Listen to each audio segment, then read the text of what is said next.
Yeah, man. Carlos Adames, our friend Cam, they were all telling me, "Yo, don't Yeah, sleep on Brian Mendoza." I'm like, they yeah. tell me, "Yo, we sparred him. He could fight." Yeah, I'm like, all right. I'm not sleeping on him. I'll be honest with you. I'm not a liar. I picked against you. I was considering it because Adames Yeah. and Cam were telling me, "Hey, man, Mendoza's a good fighter. Like, don't let those two losses fool you." But I was like, and you proved me wrong again. Just know I'm never doing that again. I'm not doing that again. I learned my lesson. I could have made money. You were underdog in 2 fights in a row. I am not doing that again. Yeah. And No, man, it's all good. But Adamas even hit me up. He told me, he's like, "Hey, I told you since day one that your lead hand was your power hand." Like he called it. He always said that left hook and everything was dangerous, and he reminded me. He's like, "See, I always told you that was the shot." nah, for sure. For sure. It looked like when you dropped like when you heard him and then you caught him with the combination and dropped him.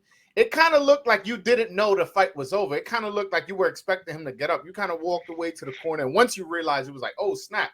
What Yeah. was going through your mind at that point?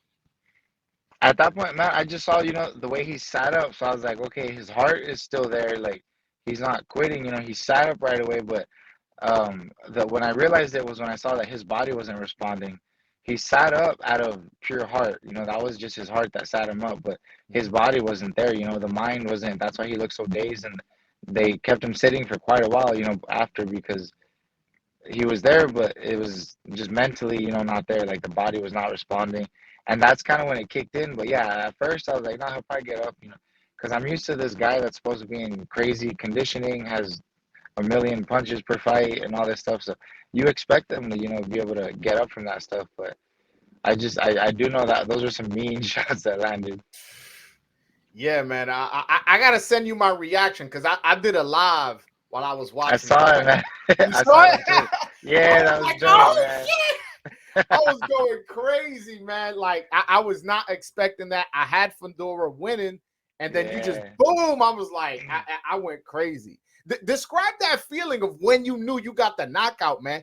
Like you are now the WBC interim 154-pound champion. Like describe that feeling to me as somebody who's never gonna accomplish something like that.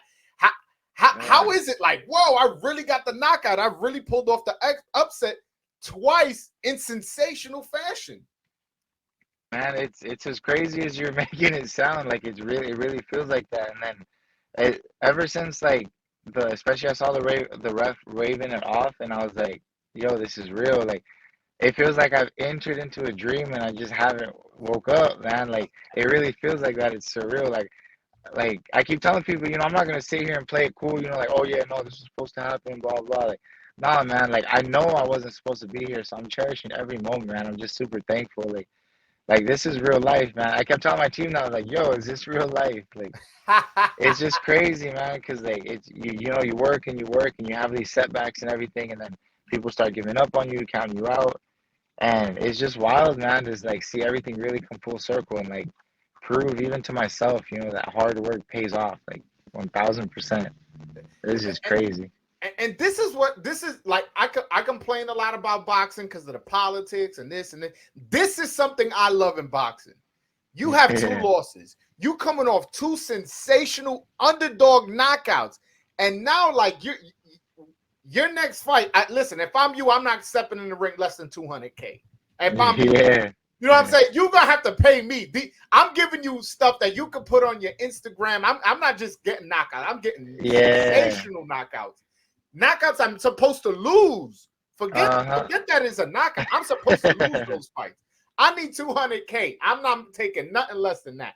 So I don't know. Yeah, this just keep doing my part, man. Like letting because I'm not much of a talker. Like I'm very just like it's not even like a humble thing. It's just not me. I always feel like people can tell when they're trying to manufacture like all the shit talking and stuff. But yeah.